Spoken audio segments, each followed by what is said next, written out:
Guys, welcome back to another episode of Unmotivated. We're back here with our guy from Iron Shark K9, Stan the Dog Man. Today he dressed up like look, I ain't gonna go there. A professional. A professional dog man.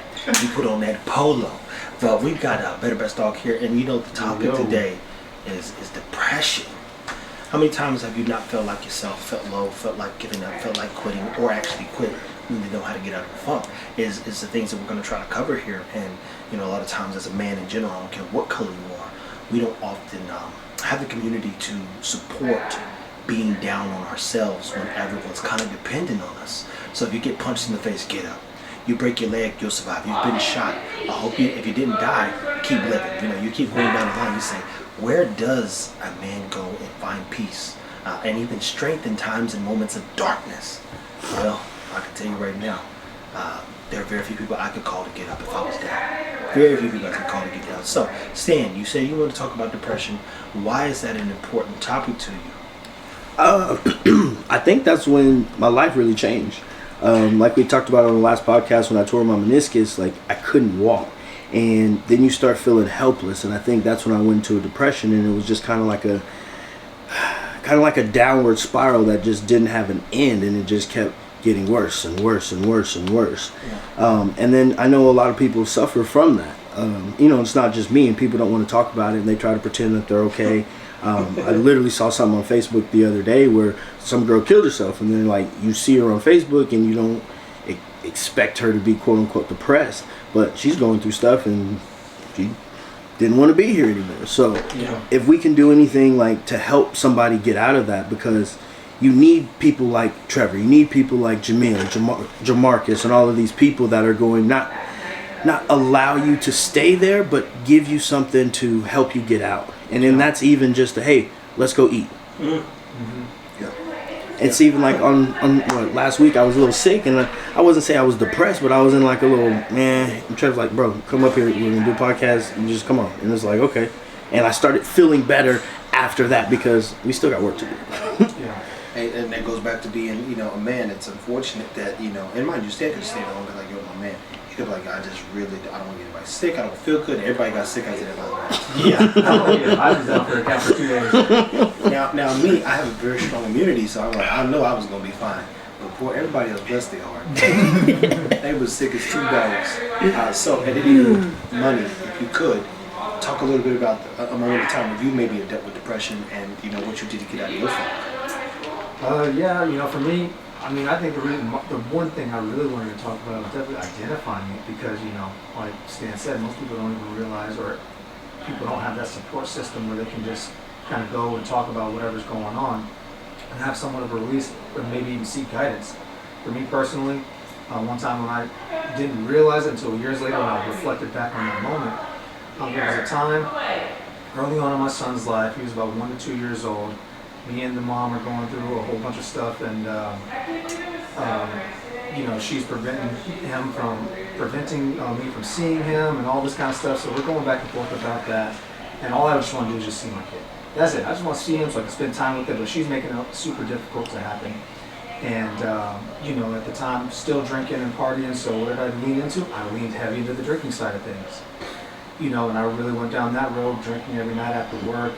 Just trying to figure out how to, make the pain subside. Exactly.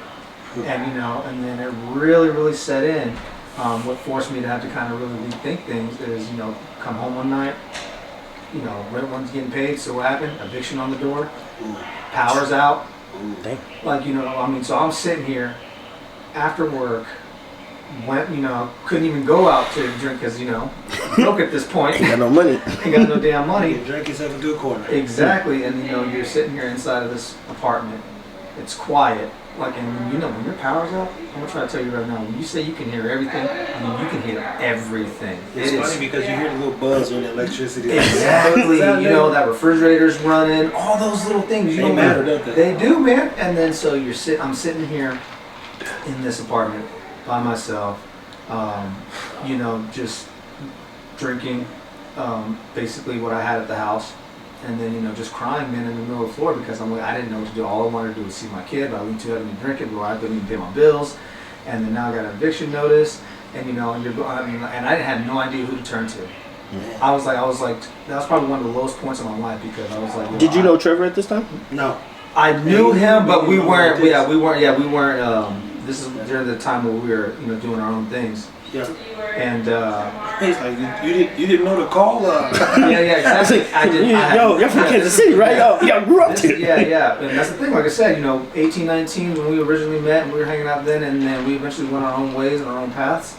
And this is during that time when I was on my own path. So how old were you at the time? At the time, I was about 25, 26. That was 10 years ago. Man. Exactly, because my son was born when I was 25. Like I said, I was dealing with all this when I was about 1 to 2 years old. Jeez. And, you know, so like I said, you know, here I am, a dad who wants to try to be a dad, but I can't be a dad because I'm being prevented from being a dad. And then I'm trying the only thing that I really knew in terms of how to cope with those emotions and feelings. Drinking, then it leads to, you know, me spending all my money on that, where then I can't even pay my rent, so I'm getting evicted, power's out, you know, and I'm just in this apartment by myself, and I have no idea who to call or to talk to. So would you how to say handle the situation. would you say depression is an emotion? Potentially, I mean, at the time, like I said, I didn't know what was going on at the moment in terms of how I was handling it. You know, I didn't realize I was potentially depressed, but when I turn back and I reflect on that moment, I would definitely say, at the time, what I felt was it was pure emotion, and I mean, I felt the lowest of the low of how you could feel. You're like, yo, how did it even get to this? Yeah. Science at times defines it as a chemical imbalance in the brain, which then, you know, you can't control it. I met a woman named Too Hot who was super successful, and she said she was one of the people who didn't believe depression was a thing until her family got the best of her. And she couldn't get out there. They turned on her, and she's, you know, in her 50s. And for, let's just say, 40 plus years of her life, she had lived on a high. Just life was good. And then in a dark moment, you know, her life flips upside down, and she didn't know, she couldn't get up. And mind you, man, the mind's a terrible thing to waste and not be in control of, but real depression will keep you in the bed, man. So, you know, it's not something that's discussed in the black community especially. And if you are depressed, you know, then who do you talk to? And if you do need therapy, you're like, we'll just bet on the Lord. But God ain't gonna pull me out of this one. I'm sorry, buddy. Oh, he can do anything. He probably could, but at this moment in time, I need to talk to somebody. You almost become like robotic too. Because at that time, I was just going through the motions of life. And there you go too. So one of the people I will have on is my guy Manny. And you know, I think even people think that depression looks like being sad. There are people who are depressed that are walking around with a smile on their face every day. That's exactly what I was doing, man. Being That was depressed with a That smile. was me.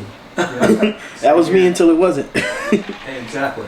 And then like one day it just seems like there's a straw that just breaks the camel's back. Like it's simple as like you get a flat tire. It's just like fuck everything. Like I mean, and it's hard. Yeah. It's hard. So again, if you were going to identify then, because I don't think you even answered that, Yeah. how did you identify it? I mean, mind you might not identify it till now. No, that's the thing. It might like, oh damn, I was depressed as fuck. Yeah. Well, How did you identify it? And that's the thing is like, well, I was reflecting on it, mind you. This is years later when I realized. In the moment, I didn't realize I was depressed. I just had to figure out how, all right, where am I moving next to? And I just got to figure out, I'm just trying to get through life at this point. So it took me a while before I actually really came out of that depression. And then that was literally not until almost a year or so later when I got my last DUI. And mind you, people, he was on number 4. Number 4. You know, still drinking, still, you know, me and the baby mama kind of, you know, made up a little bit during that time frame, but we were still, our relationship was built on alcohol, to be clear.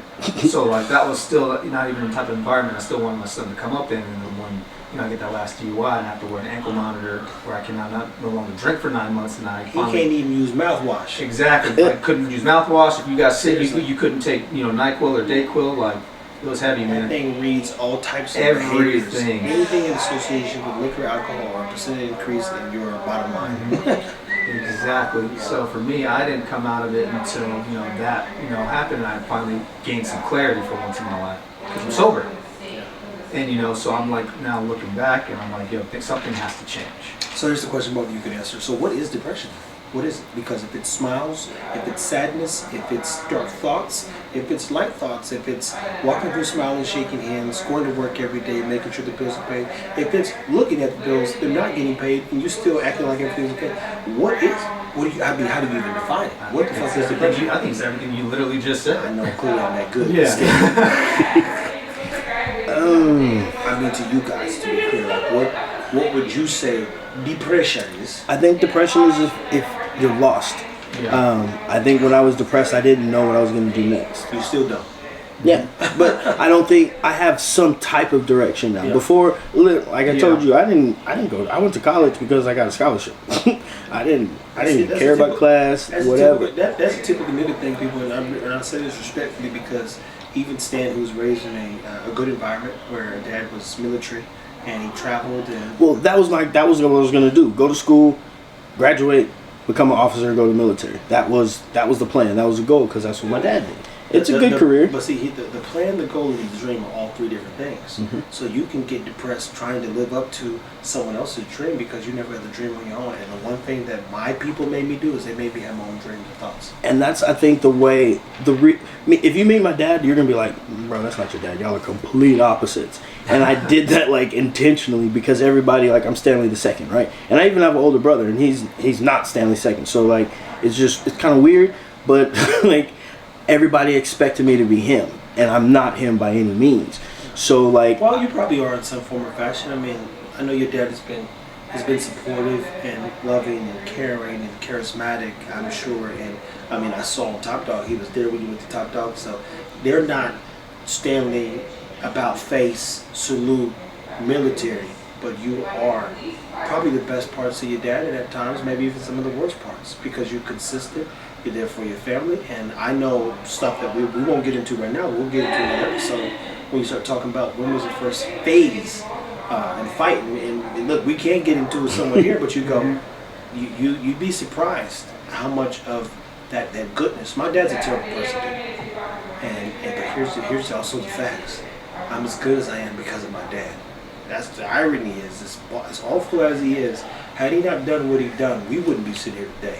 Because there was no other direction in my life, or anybody else putting a foot on my neck, creating expectations, forcing me to read, write, apply things, speak clear, have a definitive. I mean, he was upset when I tried to run like another guy. This guy named Morris Mitchell. We went to the Olympics. He ran on our summer track team, and we all start running like him, just imitating him, right?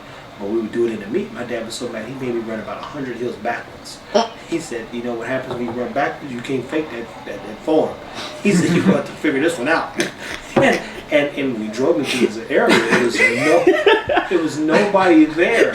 And I was like, this sounds awful. This nigga's going to kill me today. But it was for real life.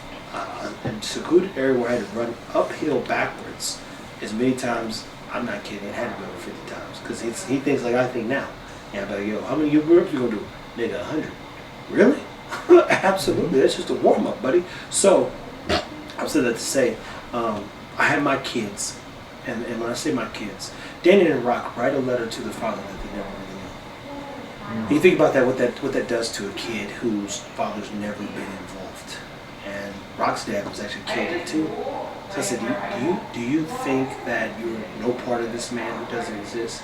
There's a part of you that you will never understand because you never got to know your dad.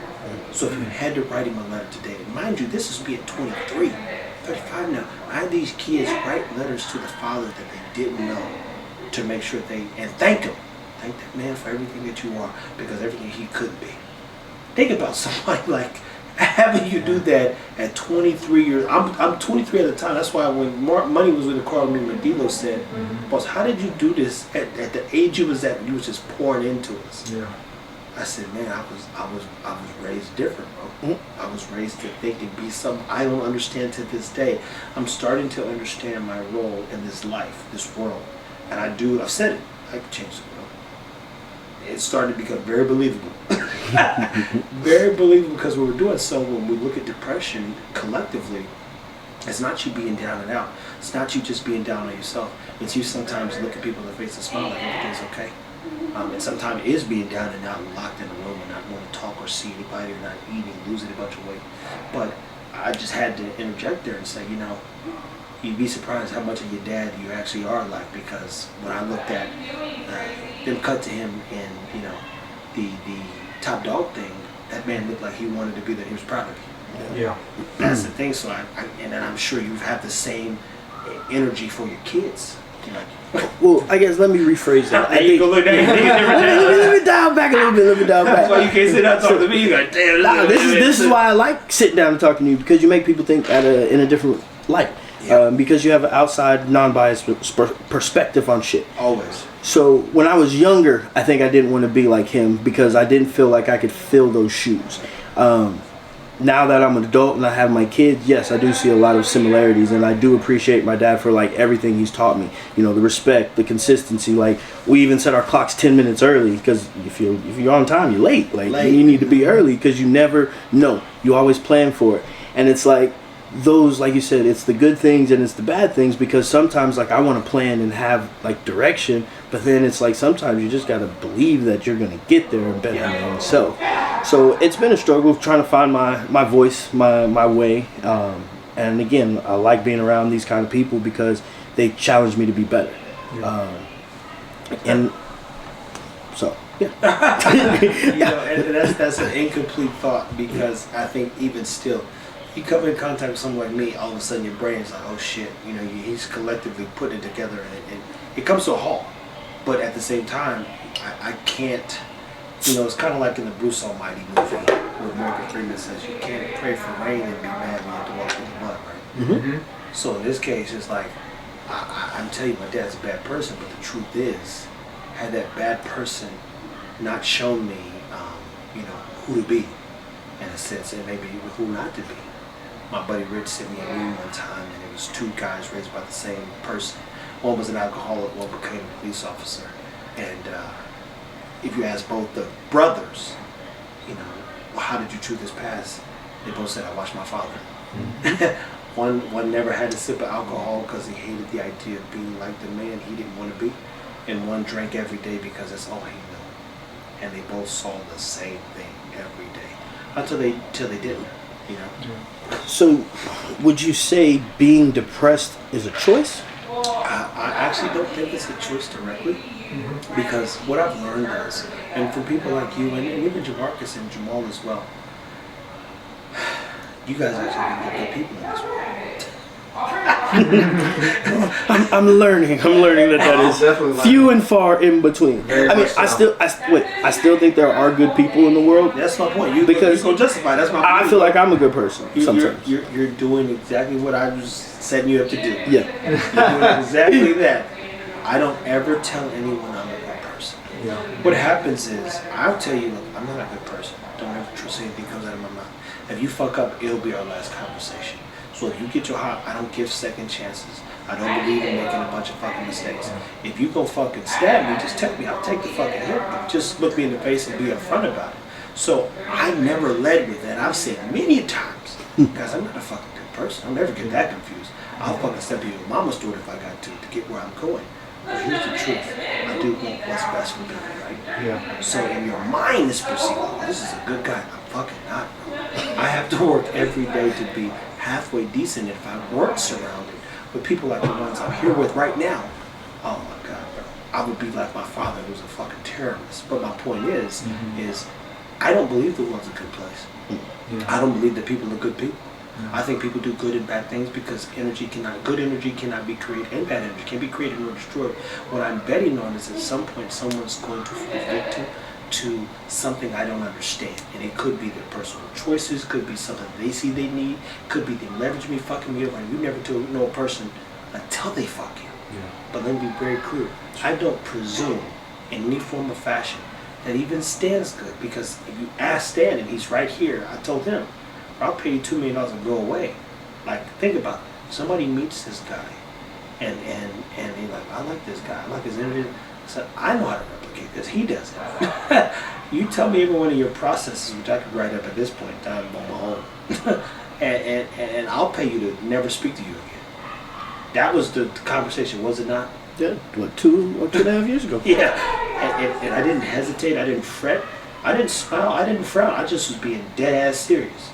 I have a vision for Stan, but even more importantly, for packaging who he is as a person. I said, man, if I can get about 100 people who got that kind of energy, and realistically about 20 people who got that same energy, and even in a sense integrity, I can change this, and I don't need him. I just need to keep watching him. And if I watch him, I know how to replicate it. He doesn't, but I do. But let me be very clear, because I'm not in the business of fucking people over. If I am, I'm like, yo, I'm going to stab you in the back, but I'm going to give you enough money to leave me alone. and you never saw it coming because you couldn't see it anyway. So if you couldn't see it, I gave you $2 million, I would have made $200 million. You go, oh damn, I should have just figured that one out and stayed with that guy. So Jamarcus, as you've heard in, again, excerpts, I never, nor will I ever tell anybody I'm a good person. I'm not, people. Don't get that confused. I want what's best for you, and just like a good coach, nobody thinks their coach is good until they get older, right? Yeah. Like, oh, that dude, he was such a good dude, man, I should listen more. Yeah, bro. Because he wasn't trying to be good. If he was trying to be good, then that means he was trying to be liked. If you were trying to be liked, then he wanted to win your favor. He wanted to win your favor, you would have got away with shit. But he wouldn't have a job had you been on your bullshit.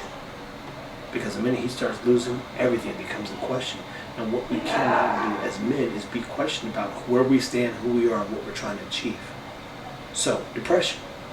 What does it look like? It's like beautiful and ugly at the same time. Yeah. and the whole time, you're growing. And if you can go through it, you never really get rid of it. Because some part of it exists. Yeah.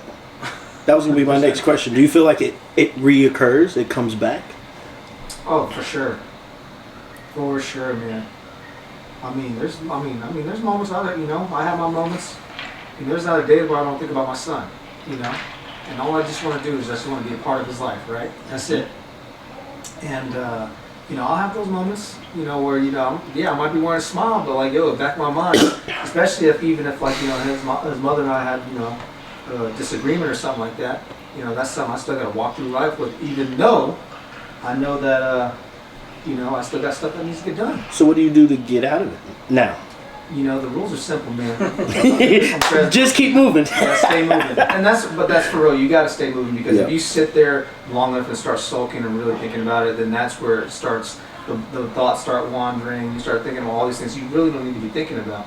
But that's why I love coming here every single day because no matter what, like the moment I get here, from the moment I get here to the moment I leave, there's something going on. Something is going on. Something's happening. Whether we're recording something, whether we're editing something, whether I'm training or working with the dogs, whether I'm having a conversation with feeding Paul, crickets, whether we're on the podcast, some chicken, whether we're building a cricket den, something, man. There's always something going on until and whether I'm editing until the moment I walk out this door. And you know what I mean? Shit, and even then, it's still something going on. There's still more going on, exactly. Because I still go back to the crib, and I still got more going on over there too. So you go, damn, bro, that was a good day. Yeah. Because I knew that something was going to Exactly. change.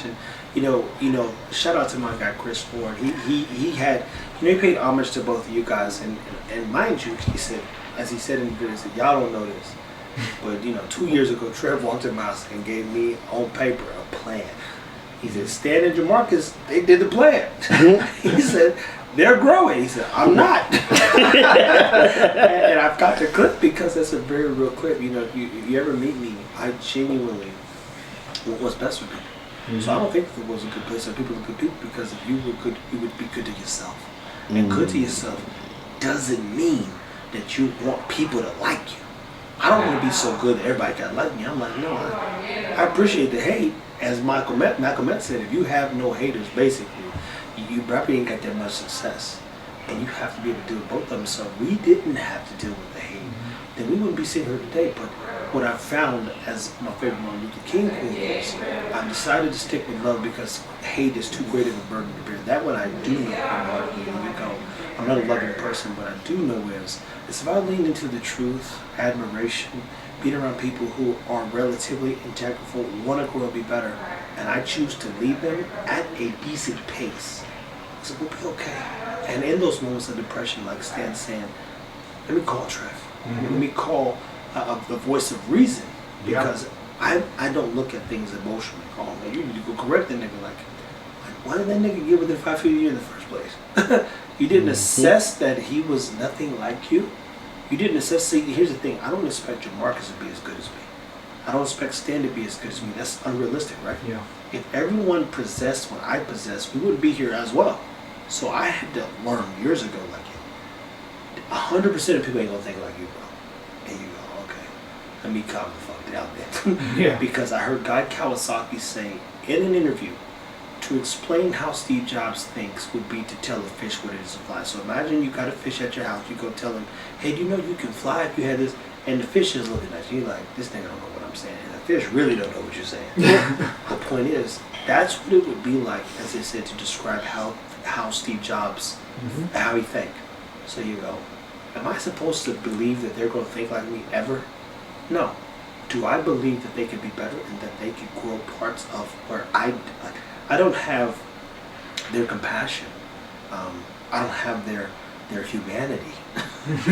I mean, as a big, I told you Marcus plenty. I said, "Well, you're a better man than me," Yep. and I do mean it because you know you got about 2 good seconds, and I'm like, "Oh, I'm gone, nigga." I'm like, I'm not dealing with this. This makes no sense. Yeah. But these 2 people, they would give people a chance and be fair and try to help, and then be depressed and calling me. Well, that's one thing I'm changing in 2024. I don't want to be as Hey, and that's something that I've definitely learned along the way from being around Trev so much that I mean, the circle is definitely like less than 5 people for sure. Yep. And tell them too though, you know, Jamarcus sits next to me in a lot of spaces right now, and so you know, how many good people have you met? Man, And because of just being in the room with me. man, I mean, it's countless. It's countless. It's endless as long as I keep, as long as I stay around because every person I've come in contact with, every room we walk into, I mean, it's just. I appreciate the experiences because you get to meet some really, really good people and you get to hear all these different perspectives, when it comes to life. And I mean, it's mind blowing at times. And I'm like, yo, I remember when we were just talking about this the other day. Like I said, I was like, yo, I mean, I didn't think my life was interesting.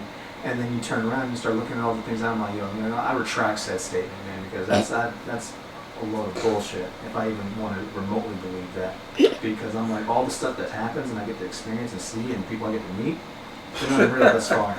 It's been unreal. I do wish I was in Jamarcus's shoes I'll sometimes. tell you right now. Hey, and you guys hear the expressions. How Reed Hoffman and those guys at times. Talking about just being like the facts guy, right? Yeah, man, there's an interview I sent my guy Jack, and Jamarcus has watched it too, where the guy who created LinkedIn, sold it for $67 billion, said had he got a chance to be in the room with Michael Andreessen and just make faxes, he would have done that back in the day. You gotta know the power, and for those people who love art and design, Kanye West, who was Kanye West, went and interned, didn't get paid, at Louis Vuitton. So you think the best of them have taken steps back to really learn and adopt the ideology of being better men and designers or whatever they're doing. You go, wow, there's a lot of power in volunteer work. So, I lean into the fact that I'm not a good person, but I want what's good for everybody. And mind you, people, good does not mean making these fuckers happy. Yeah. That's the part you're confused about. Like, when you think good, you're like, everybody's ha ha ha ha ha. No. Good is me saying, do you know you're supposed to be worth this? What the fuck are you doing? Yeah. That's a good coach. It's like, yo, we should have won the fucking Super Bowl. Why didn't we fucking win? Because you fuckers didn't prioritize defense or offense or your position or, being a team player. Whatever the case may be, that's good. The good things, we associate good with, smiles, laughter, and happy. Good is waking up every day with a fucking purpose. Knowing that you're supposed to do something with your fucking life and that you've got a few people depending on you. And both these cases, meaning Stan and Jamarcus, they got families, they got daughters and sons. And I told Chris this, I think I said it on our interview. I said, you guys will always have more to live for than I'll have to die for. And as long as you have a life force looking up to you, you've got to be the best you can be. Yeah. And me, I don't want any fucking family. I'm good on fucking friends. I fucking can't stand kids. so you go down the line and you say, so it's never gonna be me. and it could be, and I would be just fine. But the truth is like I've communicated that effectively. I'm not gonna pretend like I give a shit. But what I do give a shit about is that these men become better men. So when you look at depression and the dark side of it, you go, for one, the first question I think all the time is, where do I turn?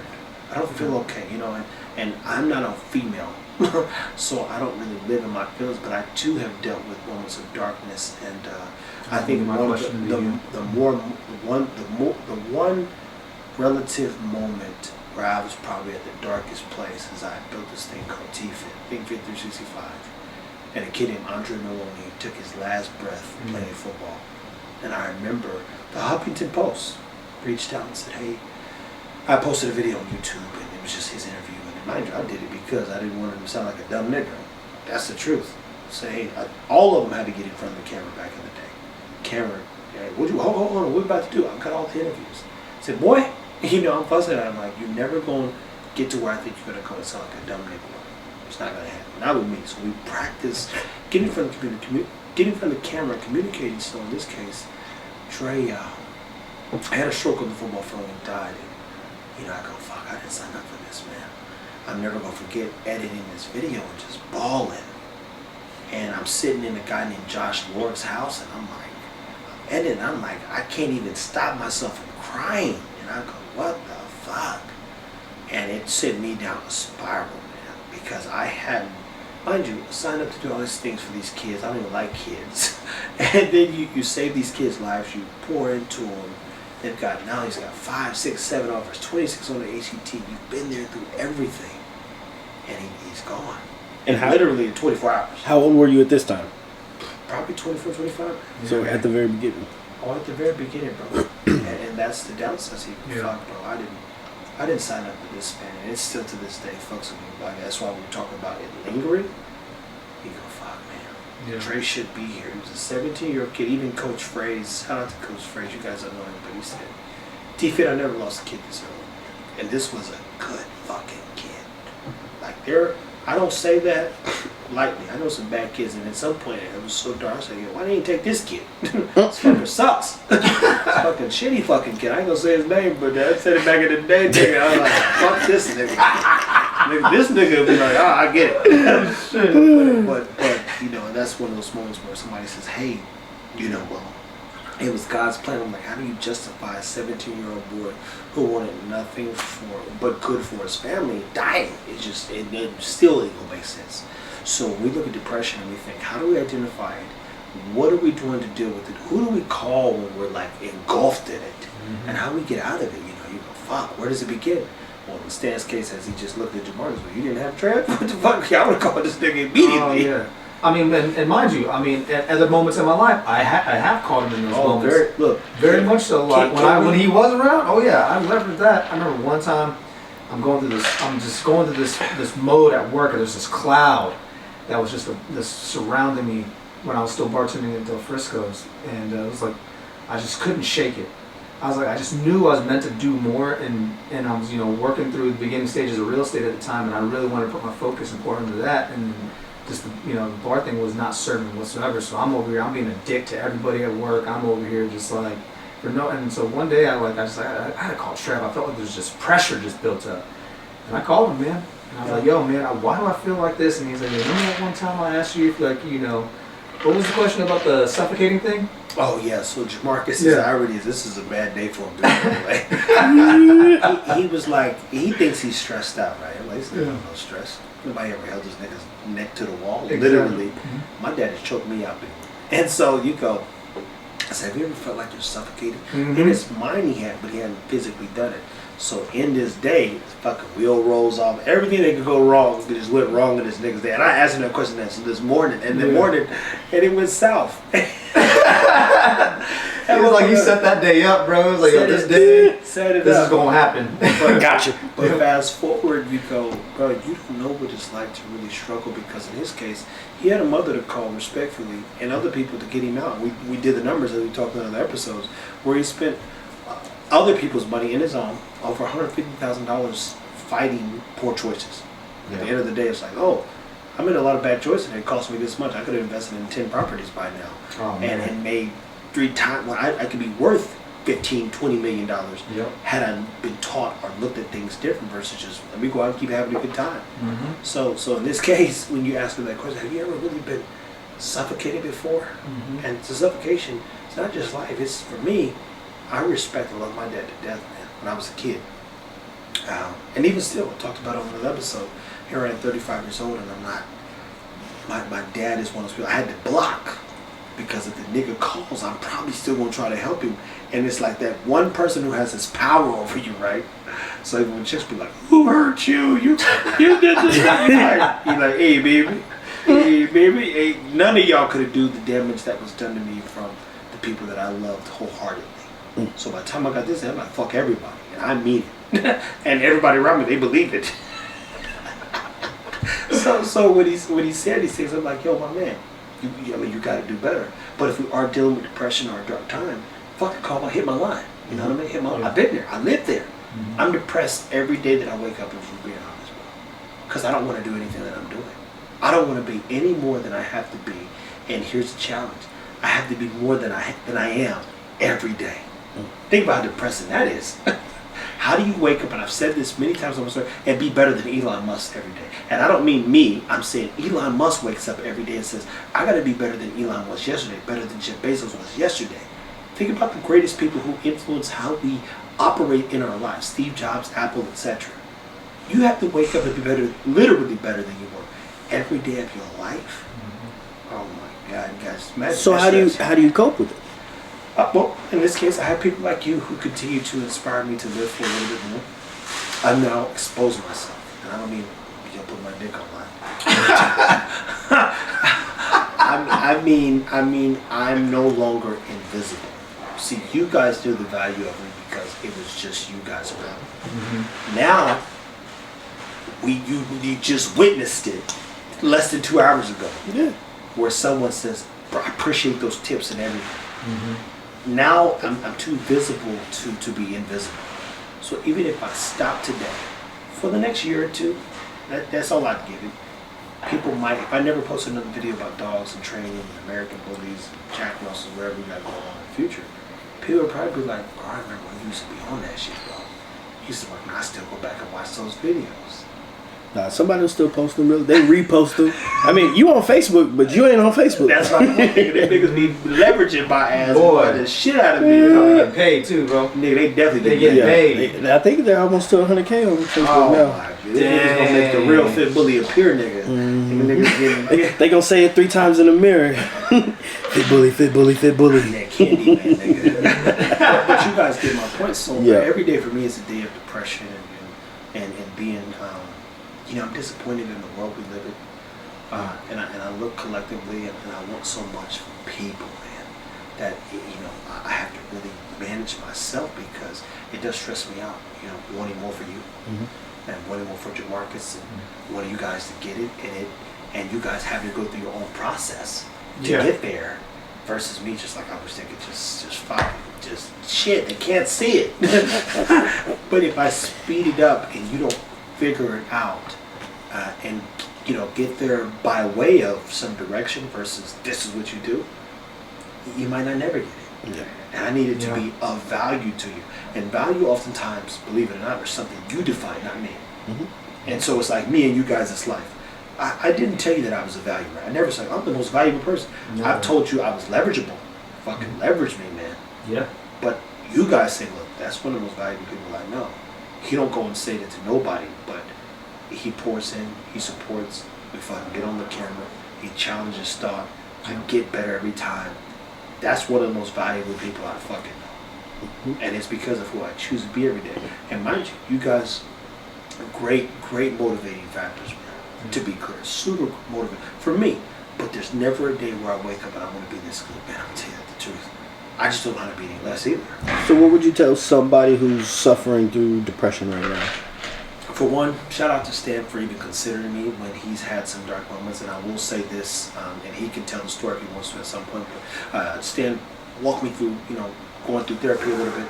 And he said, the therapist asked, who would be one of his first calls? He said, Trev, And he's got a mom and dad, but if you want reason and clarity, you say, I'm going to call the guy who wants what's best for me and is not going to hold anything back. Yep. And I think Jamarcus has been there when Boyers called. Yep. And many of my kids call because they want the truth.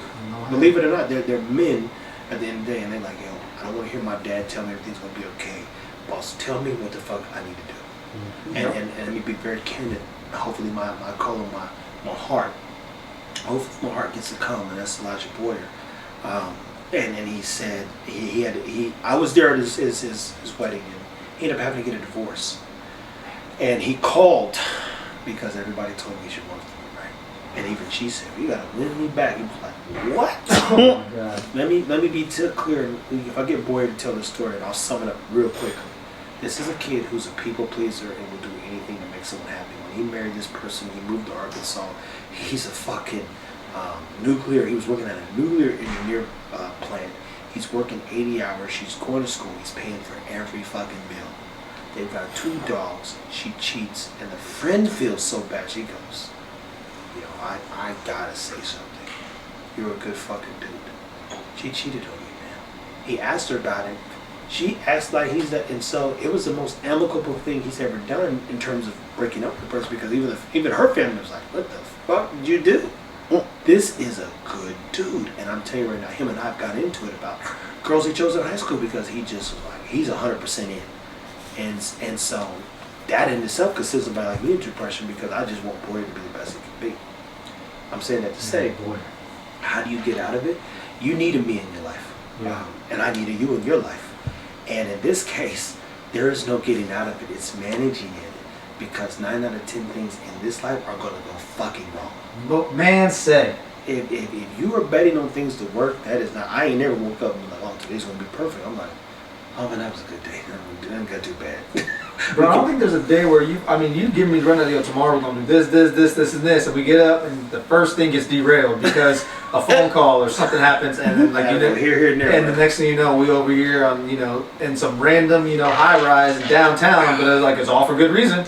All for good reason, people. So I go where I can grow, and all this stuff for guys like Jamarcus and others, it is eye-opening, because you go, how the fuck did you end up here? It's like, I chose to be somebody that most people don't understand, but if you listen to my guy Golden on one of the episodes, he says, Trevor just doesn't like stupid people. And we're going on 10 years of being in contact, and just friends and associates and business friends per se. But if I was going to give you any advice on just getting out of depression, I don't know that you ever do. And I saw something where Billy Bob Thornton talked about his brother dying, and he said, you never give up. When you really love somebody, is you just manage that emotion. And at times you're reminded vividly when you lose another person, and that humanity comes in. You go, fuck. Man, I don't know if I want to feel that again. So, if Stan or Jamarcus, did something that was out of the ordinary, would it send me into a depression? It would be very disappointing, very discouraging. It probably would depress me a little bit, because if you ask them both, what have I wanted from you guys, if anything? Nothing, man. Just to be better. Talk more on camera. Better, communicate better, nigga. Just to be better is all it's been. And it's constant conversation and communication. Yeah. You go, I'm telling you, you gotta do this, you gotta do that. This is proof here. Think about it this way. So I'm thinking about where I want us all to be, not just myself. A lot of times you take on this leadership role and we say, I'm gonna be the best out of everybody. All you niggas. I'm like, no. I need y'all to make my life easier. Yeah. I'll take the lead, but I need you all to be leaders as well. And then I need help. I'm not remiss from this. So, Sam, that's a good question when you start asking about how to deal with depression. I think the world itself is still defining it. I don't know that there's a direct path to like dealing with whatever form of depression someone may be dealing with. Would you say fitness is a good starter? Scientifically speaking, it chemically broke down how just exercise, specific chemicals that go off in the body help reduce depression in itself, because the simple saying is look good, feel good, right? Yep. Yeah, and you're taking care of yourself. And endorphins, a couple times you feel good, hitting some pussy, definitely. I'm not lying. Nope. And let me let me tell you right now, endorphins. Well, look up what releases endorphins. When you eat, you feel good. When you fuck, you feel good. Sure and do. when you exercise, you feel good. You don't feel good in the moment, but you always feel better afterwards. You go, man, those are endorphins, right? And these positive things going off in the body, like fireworks. You're like, feel like somebody. And then it goes away. So you can't fuck all day. You can't eat all day. And you definitely can't exercise all day, because you will be fucked up. So you go, what do? Well, you need to make sure you're balancing the rest of your day, to the best of your ability, right? Yep. But one thing about the workouts is I feel like it lingers. You may not feel exactly like that, but it like teeters down throughout the day. But that goes back to mentality. Mm-hmm. You know how to apply it to the dogs. So you're not just exercising to look good. You're exercising because you got dogs coming at you 30, 40 miles an hour. It's true. Facts. Yeah. Facts. So how does it linger? Because you're glad that when you got hit and turned left, you didn't tear your fucking ACL. I'm lying? That's facts. That's facts. It teeters in your case, because being unfit in a suit that's like a sauna will have you disappointed in yourself. So imagine if you fucking, you're 5'8", right? So imagine yourself 5'8", 205 right now, no muscle nigga in a fucking dog bite suit for 4 hours. In the summertime? Bro, you hats still, off to you on that, by the way. you Turn turn around, around. do it for 1 session. I'm over here dying. So you go work out and then get beat up by a dog. You feel good about that workout? No, buddy. You're not lingering nowhere. You go, fuck this shit. Nope. I gotta do something different. So you see my point? Yep. It depends on how you set up the rest of your life, not your day. But all that, literally, it fucking crosses over because of who you choose to be and how you apply that exercise and workout to the next part of your day. It's funny you say that because people ask me, they're like, "Do you like working out?" I said, "No, I hate this shit." With passion, bro. But I So, have me too. to. But I have to. Yeah, yes. Keeps me sane. It keeps me sane. And mind you, I'm like, I'm not going to get in the vibe. I can't be protesting. I just can't. I know I've already hit too many markers in my life. I be older. Man, back in the day, I did 400 pounds. I'm like, nigga, I could still do it. I just don't want to be that guy. He's like, I used to know. We still get out there, bro. Yeah. And mind you, when you look at bodybuilders, people who exercise, I worked out with a dude, fucked me up. I was probably 20. I might have been 2021. White guy said, hey, buddy. He was an urban active in Cleveland, Ohio. He says, hey, you mind if I work out with you? I said, man, shit, feel free. I said, I'm going to go up and wait. He says, that's fine. And I'm not going to tell you that he got asked to grasp on, but we'll tell you this. There's a 65-year-old white dude with a back brace on who squatted everything that I squatted. Did he have every muscle in the world? No, but when I put on 315 to squat, he fucking squatted. That's the bottom line. Damn. And you go, yep, not stopping no time soon, bro. But mind you, I do plan on traveling, hitting mountains, and enjoying life. No disrespect to people who are overweight or fat, but life gets a lot more difficult when you are unhealthy. 100%. Yep. And that's just not going to be. That in itself leads to depression. Yeah. And then behind you, social media just makes it worse. You go, oh, look at this pretty person living this wonderful life.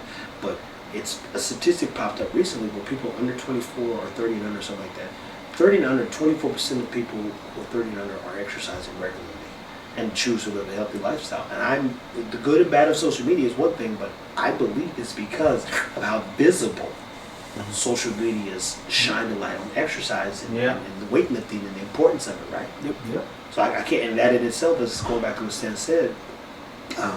It does prevent, in some sense, I think long-term depression.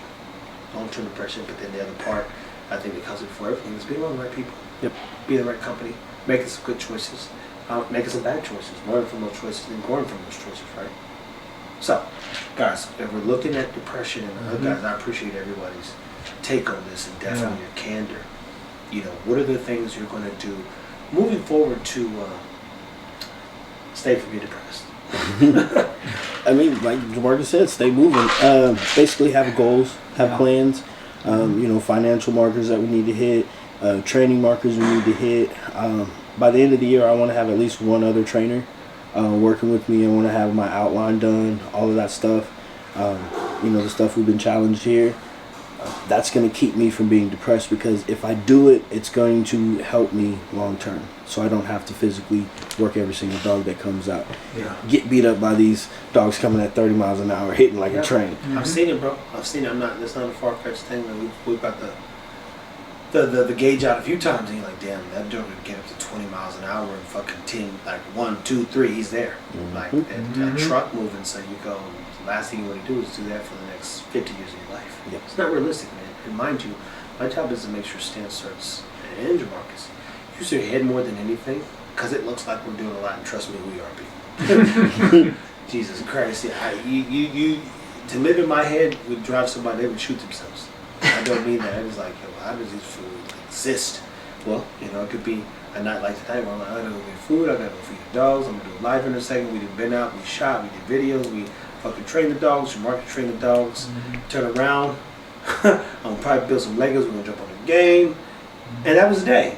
Bro, and that was before like noon. That was afternoon because he had a whole morning too that he wasn't even here for. Yeah, people, and it's one of those things where I repeat, this thing it's only exhausting when you're doing things that are exhausting, and I'm not exhausted spending time with people who want to go much better.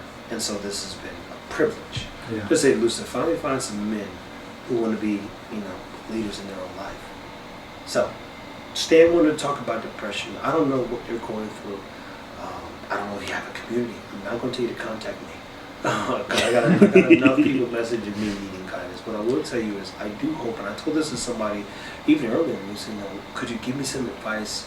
Literally the message read, could you give me some advice? I kind of fell into becoming a breeder, and I don't know what that means, so I ain't going to ask. But I appreciate everything you put out, and I said, well, listen, take everything that you see that you believe could be applied to your world and use it.